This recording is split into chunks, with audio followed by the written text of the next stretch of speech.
भगवान श्री राम ने शबरी जी के समक्ष यह बताया, मेरी पहली भक्ति संतों का संग है और कथा प्रसंग में रति होना यह मेरी दूसरी भक्ति है। कथा संतों के माध्यम से जब हम राम कथा श्रवण करते हैं,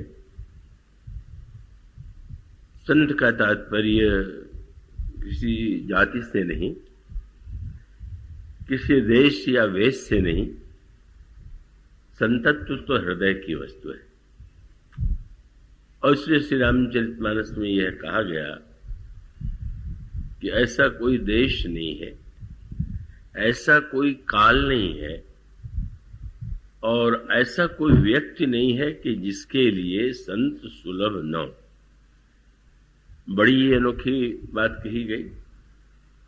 वह पंक्ति आपने मानस में पढ़ी होगी जिसमें यह कहा गया कि सब ही सुलभ। कोई व्यक्ति यदि कहता हो कि मुझे संत नहीं मिलते तो सही नहीं कहता। कोई व्यक्ति अगर ये कहता हो कि इस देश में, इस प्रांत में संत होते हैं, विदेश में या अन्य प्रांतों में संत नहीं होते, तो भी वो सही नहीं।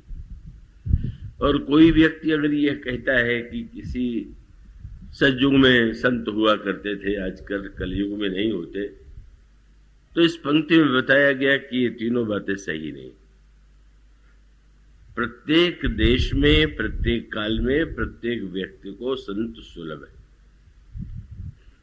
पर प्रश्न तो यह है कि क्या हमें संत की आवश्यकता है? क्या मुख्य बात है। और इसका अभिप्राय यह है, और इसका बड़ा ही सुंदर संकेत किया गया, वो किसी युग से जुड़ी हुई वस्तु नहीं है। प्रताप भानु राजा की जो कथा आई हुई है, महाराज मनु की जो कथा आई हुई है, वह तो सतयुग की गाथा है। और उन दोनों के चरित्र की यदि आप तुलना करें तो महाराज मनु ही आगे चल करके दशरथ के रूप में जन्म लेते हैं और प्रताप भानु का जो नाम का जो राजा है वही दशमुख के रूप में जन्म लेता है। इसका अभिप्राय यह है कि मानो यह सूत्र दिया गया कि यदि हम चाहें तो दशमुख भी बन सकते हैं और यदि हम चाहें तो दशरथ भी बन सकते हैं। वहां पर एक महत्व का सूत्र और वो समझने योग्य है। महाराज मनु और प्रताप भानु उस समय बड़े योग्य राजा माने जाते थे, किंतु दोनों की वृत्ति में एक अंतर है और वो बड़े महत्व का अंतर है। और वो अंतर ये है कि मनु ने बहुत काल तक धर्म पूर्वक राज्य किया, राजा के कर्तव्यों का पालन किया और वह वृद्ध हो गए। और वृद्ध होने के बाद अचानक उनके अंतःकरण में यह बात आई कि क्या मैंने जीवन के उद्देश्यों को पूरी तरह पा लिया? क्या मैं ये कह सकता हूं कि मैंने जीवन के चरम लक्ष्य को पा लिया है?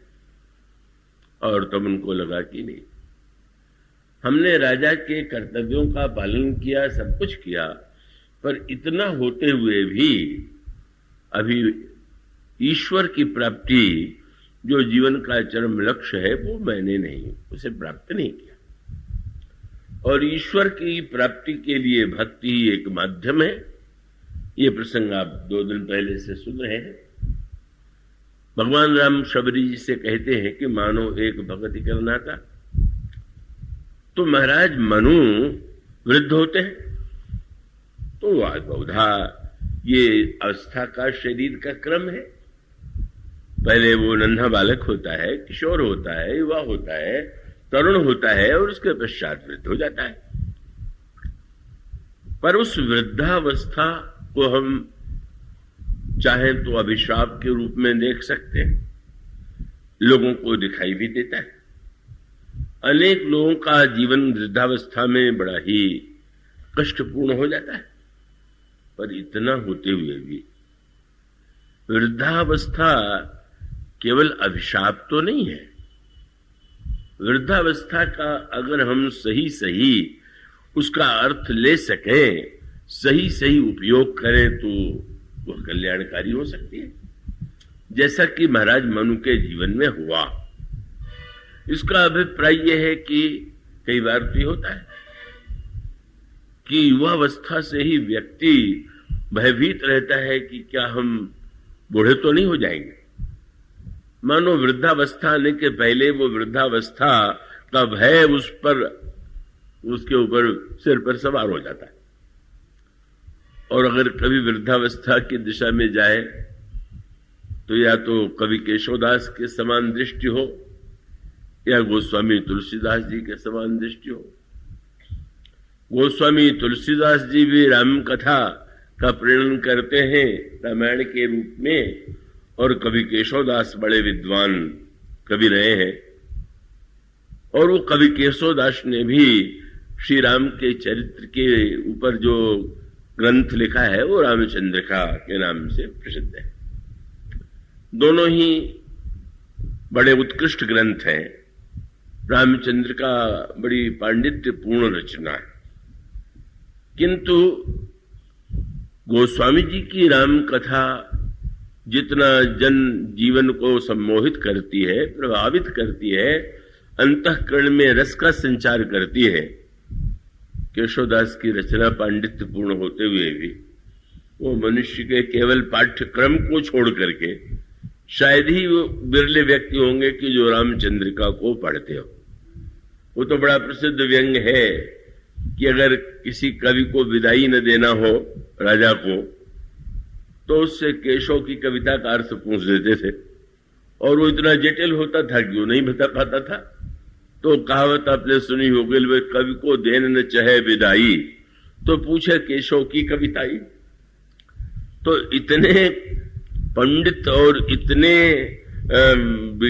व्याख्याता होते हुए भी क्या कारण है? और उसका कारण है दोनों की दृष्टि का भेद। दृष्टि का भेद क्या है? केशवदास जी के काव्य से ही दिखाई देता है कि उनकी मनोधारा किस दिशा में जाती है।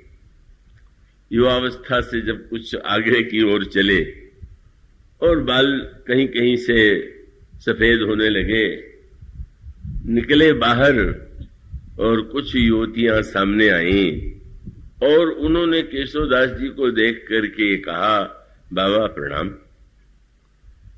उदास मन से आशीर्वाद तो दे दिया, पर इतने दुखी हुए और आकर के घर में लौट करके अपने बालों को उन्होंने धिक्कारा। अरे केश, तुमने तो आज वह कार्य किया जो कोई शत्रु भी नहीं करता। बाल तो बोलते नहीं, बाल पूछ सकते हैं कि हमने आपका क्या बिगाड़ दिया। तो कवि केशवदास की व्यथा उस दोहे में प्रकट होती है, जब उन्होंने ये कह दिया कि केशव केसनी असि करी, जस अरिहू न कराही, चंद्र बदन मृगलोचनी बाबा कहीं कहीं जाए। सुंदरी युवतियां मुझे बाबा कहने लगी। बाबा तो बड़ा सम्मान का शब्द है, प्रसन्न हो सकते थे कि सब मुझे सम्मान दे रहे, पर बाबा शब्द से उनको पीड़ा हो गई, कष्ट हो गया कि क्या लोग मुझे वृद्ध समझने लगे क्या। इतना मानो रामचंद्रिका की रचयिता होते हुए भी उनकी दृष्टि, उनमें पांडित्य हो सकता है, पर विषय परायणता की वह दृष्टि। और दूसरी ओर तुलसीदास जी कि वृद्ध हो गए तो कम भी सुनाई देने लगा, दिखाई भी कम देने लगा। बहुत लंबी आयु गोस्वामी जी ने पाई थी, केशवदास जी की अपेक्षा उनकी आयु बहुत लंबी थी। तो वृद्धावस्था के रोग कष्ट तो उनके जीवन में भी आए ही। पर उनकी वृद्धावस्था के प्रति दृष्टि दूसरी थी।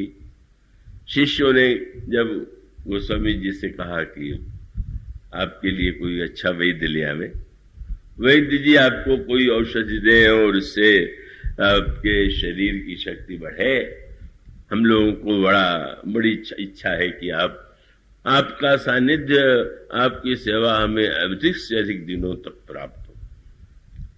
गोस्वामी जी ने देखा तो बड़े स्नेह से कहा, ठीक है, आप लोग मेरे लिए वैद्य अवश्य बुलाइए, पर मैं बता देना चाहता हूं कि जिन रोगों की आशंका को लेकर के आप दुखी हैं वो मेरे जीवन में नहीं।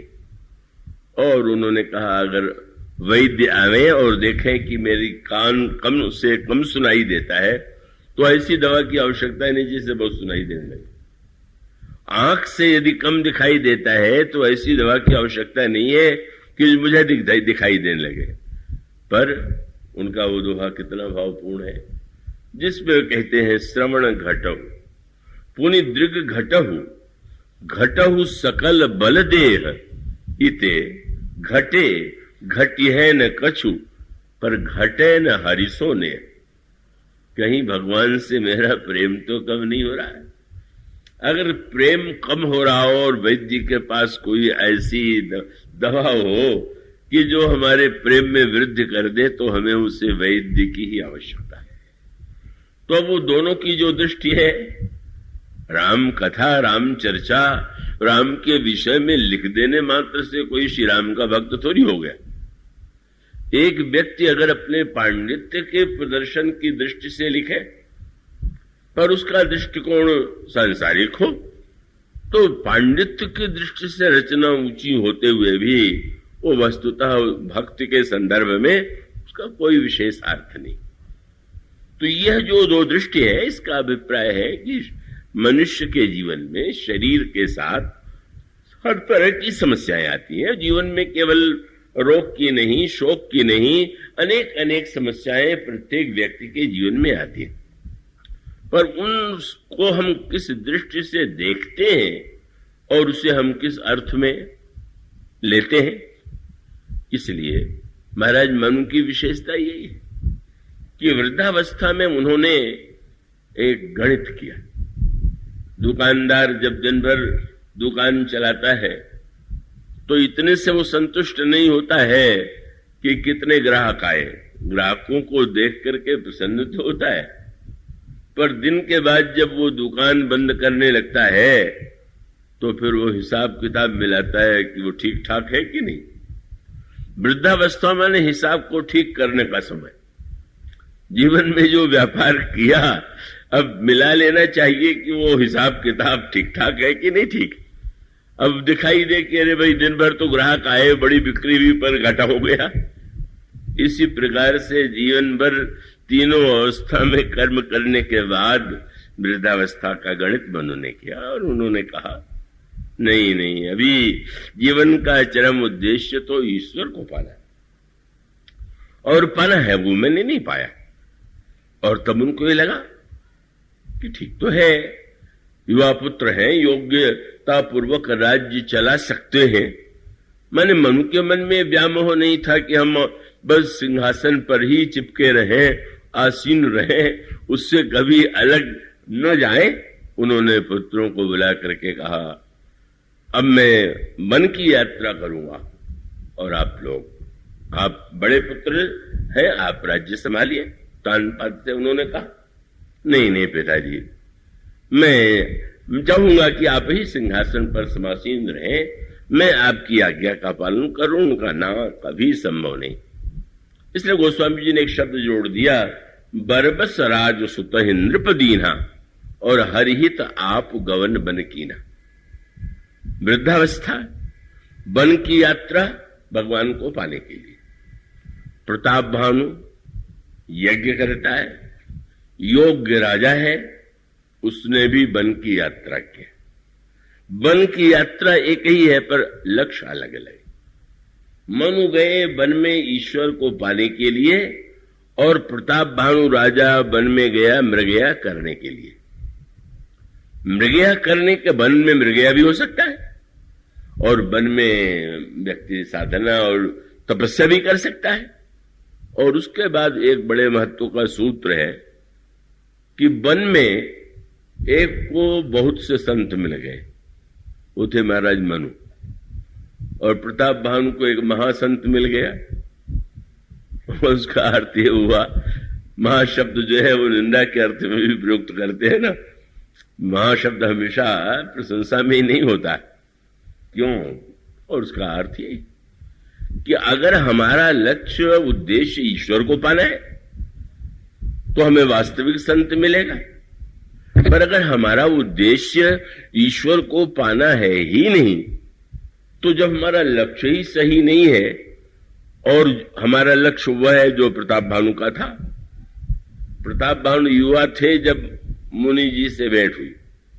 मुनि जी एक राजा थे जिनके राजा के राज्य को प्रताप भानु ने छीन लिया था। वन में वो कपटी मुनि का वेश बना करके रह रहा था प्रताप भानु से बदला लेने के लिए।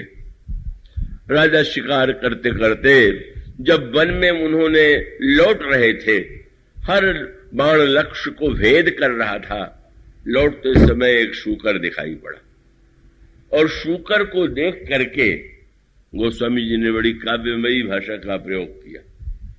शूकर काला था और उसके दांत जो थे वो बड़े उजले सफेद थे। तो गोस्वामी जी ने कविता काव्य के साथ साथ उसमें भविष्य का संकेत भी था। जब प्रताप भानु देखा तो गोस्वामी जी ने लिखा कि राजा को यह लगा कि जनु बन दुरेऊ ससी ग्रस्य राहु, जैसे वन में राहु ने चंद्रमा को ग्रस लिया हो। ठीक है, राहु काला, चंद्रमा उज्जवल, और गोस्वामी जी इससे भी आगे की बात कह रहे। कवि के लिए तो काले और गोरे से लेना देना, पर मानो यह सावधानी थी कि प्रताप भानु के मन में अगर यह काव्य आया कि लगता है कि राहु ने चंद्रमा को ग्रस लिया है, तो उसको ये भी याद कर लेना चाहिए कि राहु केवल चंद्रमा को ही नहीं ग्रसता है, सूर्य को भी ग्रसता है, और ये है प्रताप भानु। मानो इस सत्य को अगर वो समझ जाते कि सूर्य और चंद्रमा को दोनों के ही लिए राहु का ग्रहण है, वो तो भूमिका थी। प्रताप भानु के जीवन में सचमुच ग्रहण लगने वाला था, सचमुच वह दृश्य जो था वो भविष्य की सूचना दे रहा था। पर प्रताप भानु को लगा कि ऐसा विलक्षण शूकर तो पहले देखा ही नहीं था, जरा इस पर बाण चला करके इसको मार ले।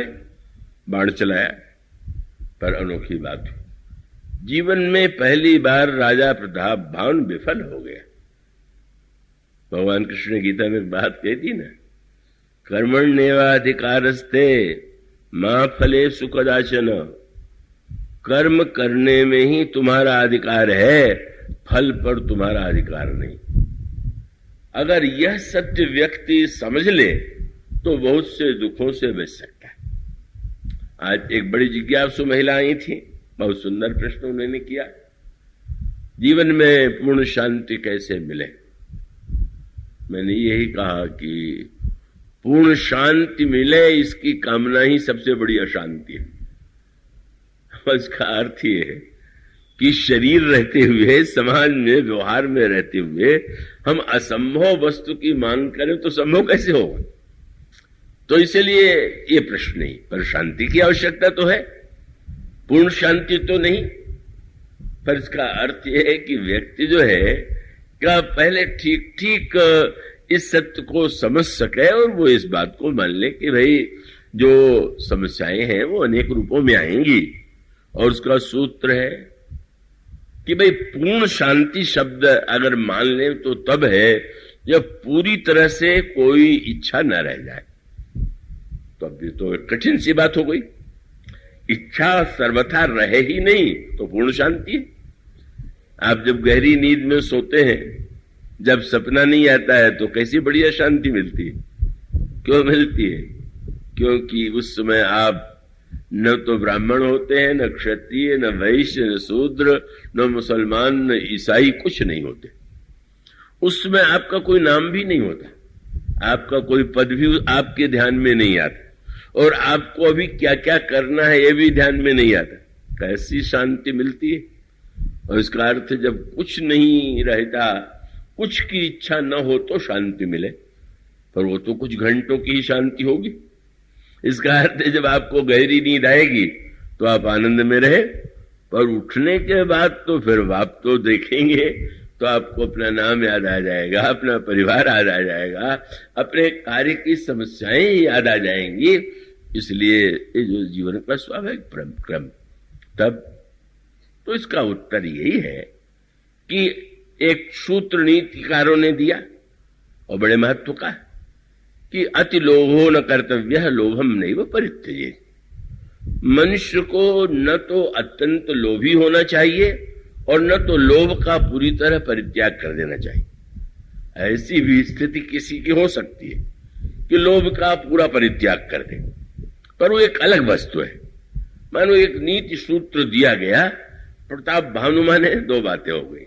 अति लोभ, दिन भर सफल हो गए, अब क्या आवश्यकता थी कि अब इसको देख करके भी हो गया, और पाने के साथ फल की आकांक्षा।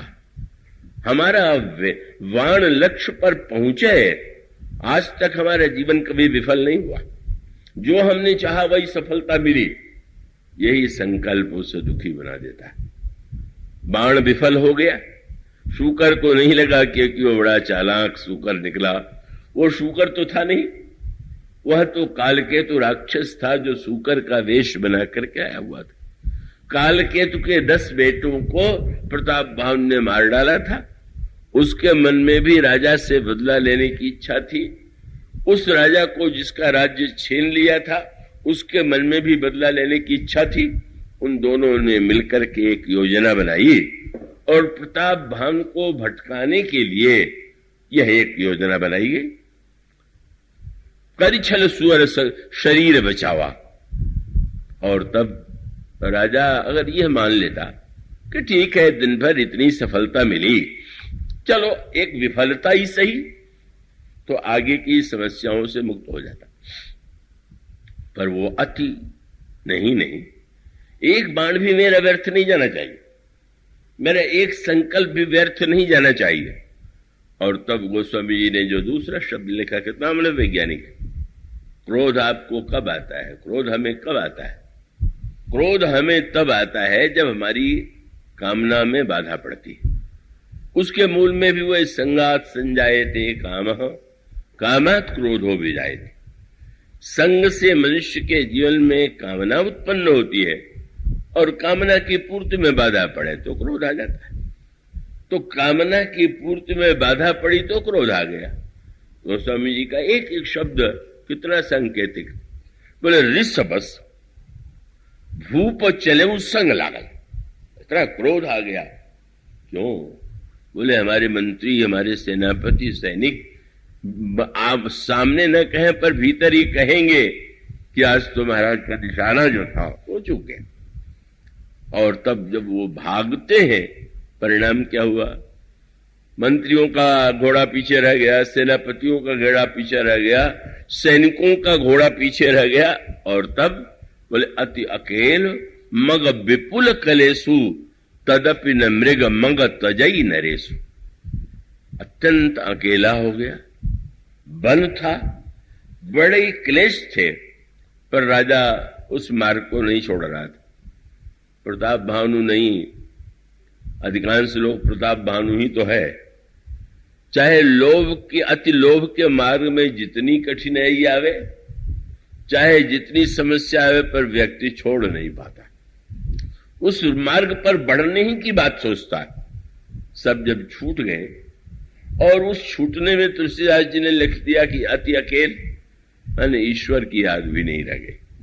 अगर ईश्वर की याद रहती कि कोई नहीं है, पर चलो ईश्वर तो मेरे साथ है, तो शायद आगे चल करके वो भटकाव से बच जाता। साथियों ने साथ छोड़ दिया, ईश्वर भूल गया। और तब एक मुनि जी मिल गए, और मुनि जी मिले, उसे संत मिले तो उसने महाराज मन को संत मिले तो उन्होंने भगवान को पा लिया। और मनु को जो प्रताप भान को संत मिले, उसने उनको रावण बना दिया। किसका दोष था? क्योंकि कपट मुनि से बातचीत में जब कपट मुनि ने प्रसन्न होकर पूछा कि आज मैं बहुत प्रसन्न हूं, तुम जो मांगना हो मांग लो, और तब उन्होंने बड़ी भूमिका से कहा कि महाराज, वैसे तो आपकी कृपा से मुझे सब कुछ प्राप्त है, पर आप जैसा महापुरुष संत प्रसन्न है तो मुझे थोड़ा सा दे दीजिए। और उनकी थोड़ी की इसी मांग सुन करके वो कपट मुनि हंसा कि ये तो मुझसे भी बहुत आगे है। क्या बोले? आशीर्वाद दीजिए कि हम कभी बूढ़े न हो।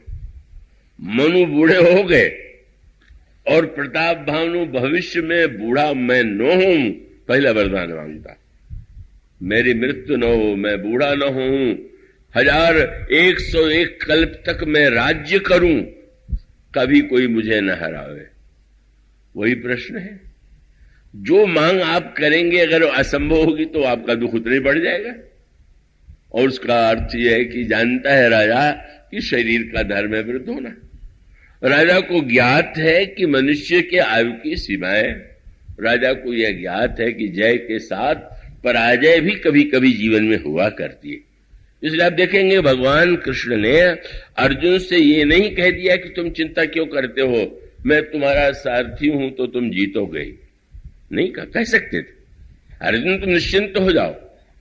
कैसे बोलने वाले साक्षात भगवान हैं, लड़ो। क्यों? पहली बात उल्टी कह दिया। एक तो कह सकते थे चिंता मत करो मैं तुम्हें जिता दूंगा, पर कहते कहे दोनों तरह से अच्छा है। क्या बोले? मारे जाओगे तो स्वर्ग मिलेगा। सबसे पहले मारे जाने के नाम लिया। हतो वा प्राप्त से स्वर्गम जित्वा वा भोक्ष से महिम। अगर मारे जाओगे तो स्वर्ग जाओगे और जीवित रहोगे तो राज्य का भोग करोगे। भगवान क्रमशः आगे उसको ऊपर उठाते हैं। पर इसका अर्थ है कि भगवान जब ये कहते हैं, आगे चल करके अर्जुन को बुझाते हुए कहते हैं, याद रखना समत्व में स्थित हो जाना ही सबसे बड़े जीवन का महान लक्ष्य है। और तब वहां पर शब्द उन्होंने दिया, लाभा लाभो जया जय। लाभ और हानि में, जय और पराजय में जब तुम सम हो जाओगे, कितना सर्वशक्तिवान भगवान ये नहीं आश्वासन देता है कि तुम जीतोगे हारोगे नहीं। ये नहीं कहते कि तुम्हें क्यों लाभ होगा, तुम्हें क्यों हानि, तुम्हें कभी घाटा होगा ही नहीं, कभी हानि नहीं होगी। इसलिए अर्जुन ने जब भगवान के द्वारिकापुरी से वहां के द्वारिका को भगवान ने आदेश दिया था, वो जब आपने अपनी लीला को समेटा तो आदेश दिया था कि अर्जुन को जाकर सूचना देना कि द्वारिकापुरी समुद्र में डूब जाने वाली है और यहाँ के जो रानियां हैं और जो संपत्ति है और जो एक युवराज के रूप में एक बालक बचा हुआ है उसको लेके चले जाएंगे। और अर्जुन जब लेकर के चले तो जंगल में जंगली लोगों ने घेर लिया और घेर करके कहा कि जो कुछ तुम्हारे साथ है सब छोड़ के जाओ। अर्जुन ने कहा, तुम जानते हो कि मैं कौन हूं? उन्होंने कहा, हाँ सुना है तुम्हारा नाम अर्जुन है। और इतना होते हुए भी तुम साहस कर रहे हो, महाभारत के विजेता को तुम चुनौती दे रहे हो? बोले बस कुछ नहीं।